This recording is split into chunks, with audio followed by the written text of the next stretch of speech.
You never know which smile will be your last, which sleep you won't wake up from, which goodbye was your final one. Death doesn't wait for the perfect moment. It doesn't care about your plans, your savings, your career, or your bucket list. When it comes with certainty, without delay, and without discrimination. Whether you're healthy or sick, young or old, on a mountain or in a hospital bed, when the soul is called, it must return. And many times there are signs. Not loud, not dramatic, but quiet warnings from the Creator, whispers from the soul, nudges from life itself. These signs aren't about predicting the hour. Only Allah knows that. But they serve as reminders, not to scare us, but to awaken us. The Quran reminds us, every soul shall taste death. That verse is not meant to frighten, but to focus. It humbles the proud. It slows the fast. It awakens the forgetful. The Prophet once said, frequently remember the destroyer of pleasures, death, not to fall into fear, but to realign your purpose, to soften your heart, to clear the dust off your soul. Sometimes your heart starts to detach from things you once chased relentlessly. The desires you couldn't control suddenly feel meaningless. That's not depression. That might be clarity. Sometimes, people nearing death experience an unexplainable peace. They forgive. They let go. They start asking for forgiveness without being reminded. They speak less of the world and more of what's next. That's not a mood swing. That might be a soul preparing for departure. You may notice someone who used to delay prayer suddenly becoming punctual. Or someone uninterested in faith asking to learn how to pray. These aren't coincidences. These are doors being opened before they close forever. Sometimes Allah gently turns a person back to Him before calling them home. That's not punishment. That's mercy. And when a person begins to feel tired, not just in body but in soul, they might stop running from their pain. They start sitting in silence. They begin reflecting. That stillness? It might be preparation. A spiritual gathering of strength before a final return. We don't talk about death to make life gloomy. We talk about death to give life meaning. Because the one who remembers death the most isn't sad, they're wise. They don't waste time on envy, ego, or endless chasing. They forgive more, love deeper, worship better, because they know the truth and every step forward is a step toward the grave. Here are 7 powerful signs, not predictions, but spiritual reflections, that a person might be nearing the end of their time in this world. You start noticing it in the quiet moments. When everyone is laughing, but something in your heart feels distant. When your friends are chasing dreams, spending hours planning the next big thing, but you feel uninterested. Not because you're broken, not because you're depressed, but because your soul is beginning to see things differently. What once excited you now feels temporary. What once mattered so much, status, looks, people's approval, starts to lose its shine. There's a soft pull inside you. A pull away from noise, from distractions, from arguments that don't need to happen, from endless scrolling, from wanting to be right all the time, from being the loudest in the room. You begin valuing peace over popularity, silence over small talk, worship over wasting time. This isn't weakness. It's a strength that very few people understand. It's a gift. Not everyone is blessed with the clarity to recognize that life is short. But when Allah places that realization in your heart, it's not to isolate you. It's to elevate you. He's turning your eyes away from the glitter of the world so that your soul can finally see clearly. The Prophet said, "Be in this world like a stranger or a traveler." That's not just poetic, it's a mindset. You stop building permanent homes in temporary places. You stop decorating your tent as if it's your eternal palace. You realize this place isn't forever, and that changes how you move through it. You might still smile. You might still laugh. But inside, your compass has shifted. You're no longer chasing what everyone else is chasing. You want something that can't be bought. You want a life that pleases the one who gave it to you.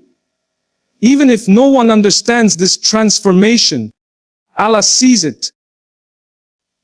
When others think you've lost your ambition, you know you've just found it. When they say you're too quiet, too distant, too soft, you know it's not distance, it's focus. You're slowly stepping back, not out of fear, but out of readiness. Out of knowing that the world cannot fill what only your Creator can. And when that detachment grows, when your heart no longer clings to what used to control it might just mean your soul is preparing to return to the one it always belonged to. There's a certain moment when the heart starts remembering things it used to ignore. A word you said years ago that hurt someone. Money you borrowed and forgot to return. A broken promise. An unresolved tension. And suddenly, without warning, your soul feels the weight of it. You feel an urge to fix things. Not for the sake of reputation, not to clean your image, but because you know time is slipping. You're not scared of death, but you don't want to leave behind a mess your soul is responsible for. This shift doesn't come from guilt alone. It comes from awakening. A deep realization that what you leave behind isn't memories. It's records. And every word, every transaction, every unresolved matter, if not closed in this life, will be opened in the next. You remember the verse? Oh, on that day, every soul will be recompensed for what it earned, with no injustice. And it makes you pause. It makes you reach for the phone. It makes you send that message. It makes you say, "I'm sorry," even when the world tells you to hold your pride. People might be surprised. They might say, "What's gotten into you?" But you're not doing it for them. You're doing it because your soul knows it cannot carry this weight any longer. You've seen people die suddenly, leaving things undone. You've watched families tear apart over something their loved one could easily fixed if they just made that one call. And you whisper to yourself, "I don't want to be that person." The Prophet taught us that the believer is not harmed by humility. When you humble yourself for the sake of Allah, when you repair something broken before you leave this world, it is counted not just as a good deed, but as protection for your soul. You might think it's a small gesture, but it could be the reason your grave is filled with light instead of regret. It's not always dramatic. Sometimes, it's just a quiet moment when you hand back something borrowed. When you pay off a forgotten debt. When you write down your will. When you look at someone you hurt and say with sincerity, "Forgive me." These are not just acts of closure. They are acts of preparation.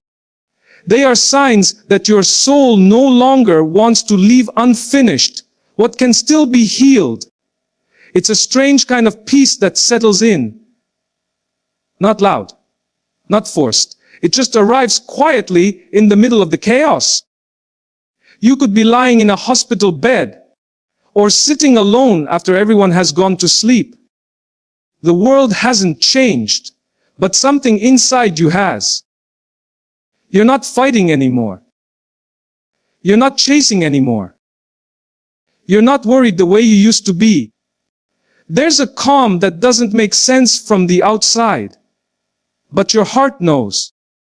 There's a moment when the soul seems to stop resisting what it always knew was inevitable. You're not panicking. You're not begging for more time to chase things you once thought you couldn't live without.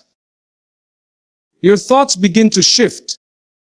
You start thinking more about meeting your Lord than meeting deadlines. You feel ready, even if you don't have all the answers. The Quran describes the soul that finds peace at the end. Reassured soul, return to your Lord. The well-pleased and pleasing. That's not just a verse. It's a reality for some people. Even those in physical pain can sometimes be found smiling. Not because the pain has left, but because the fear has. They've surrendered in the most beautiful way. Not in defeat, but in trust. In the quiet, they've heard something the rest of us are too distracted to notice, the pull of the hereafter. And sometimes you see it in their eyes, that softness, that stillness. Like someone who's seen something beyond this world and is no longer afraid. Their hands used to tremble, but now they're still. Their eyes used to search for answers, but now they rest. People might call it strange. Doctors might call it acceptance. But the believers know it's a mercy. The Prophet spoke of the ease given to the soul of the believer, how it leaves like water flowing from a jug, not ripped out, not forced, just released. That's the kind of peace that can't be explained. It can only be felt by the one who made peace with their Lord long before this moment ever came. And when that kind of peace takes over, you don't beg for more time. You just hope your soul is received with the same peace it was sent with. There are times when something shifts inside a person and they begin to return to what they once neglected. A man who hadn't touched a prayer mat in years suddenly begins waking up for Fajr. A woman who once struggled to find for the Quran now sits with it daily, as if it's the only voice that understands her. It's not pressure. No one forced them. It just started happening, quietly, naturally. Almost as if their heart had been searching for a way home. This kind of turn doesn't always come with dramatic events. Sometimes it begins in silence, in private, when no one is watching. A whisper in the soul that says, "You've been gone too long." A feeling that this world is not enough. That you're tired of pretending. That all the things that used to matter, how much you're liked, how much you own, how fast you're moving, no longer satisfy the parts of you that are meant to live forever. When a person nears the end, Allah opens doors for them that had been closed for years. You might see someone learning to pray for the first time in their 60s. You might witness someone who never spoke about faith suddenly talk about death, the grave, and meeting their Lord. You might see them sit through a sermon without distraction, eyes lowered, heart full. These moments are not accidents. They are mercy, and they are love. Because Allah turns the hearts of those He wants to bring closer before He brings them back. The Prophet said, "Whoever Allah wants good for, He grants them understanding of the religion." That's not just about knowledge. It's about awareness. A deep awareness that this life is a test, and that the answers are not found in noise, but in submission. That awareness makes people ask questions they never cared for before. How can I pray? What should I do before I die? Will Allah accept me? And the answer is always yes. If you come to Him sincerely, even at the end. When someone starts turning toward worship after a life of delay, it's not weakness. It's a sign that their soul has recognized what the heart had been too distracted to see. And when the heart begins to bow before the body does, it might be a sign that the return has already begun. There are nights when a person wakes up from a dream, not in fear, but in stillness. Something about what they saw lingers. A vision of the grave. A glimpse of people they've lost. A place they've never seen before but somehow feels familiar. Sometimes they see themselves washing their hands in a strange room or being greeted by someone long gone. It doesn't feel like a nightmare. It feels real. Like something beyond this world was speaking gently to the soul, reminding it of where it's going. These dreams aren't always literal, but they shake something inside. The Prophet once said, "Dreams of a believer are one of the 46 parts of prophethood. They aren't to be worshipped or feared, but when they come with a sense of calm, they're worth reflecting on.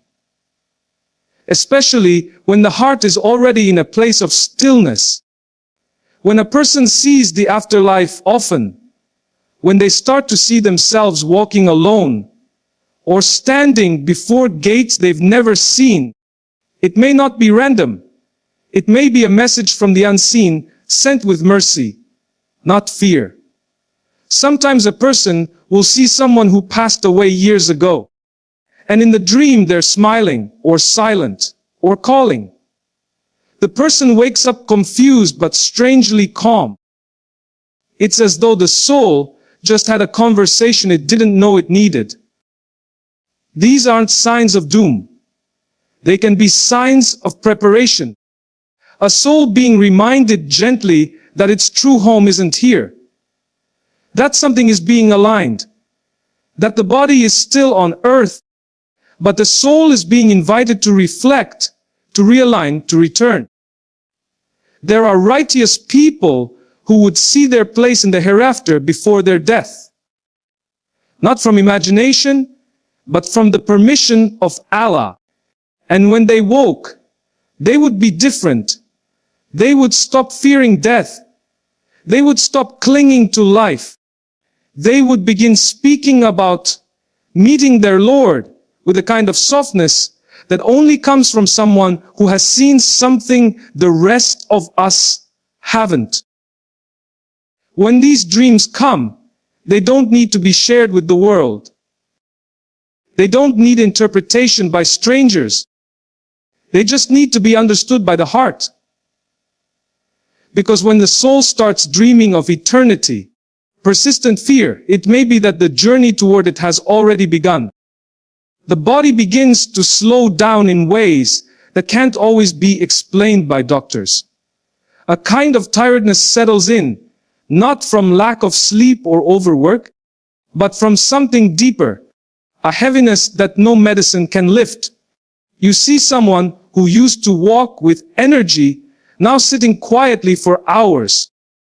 A person who once filled rooms with their voice now chooses silence. There's no panic in their eyes. Just a quiet kind of surrender. They're not giving up on life. They're preparing to let it go.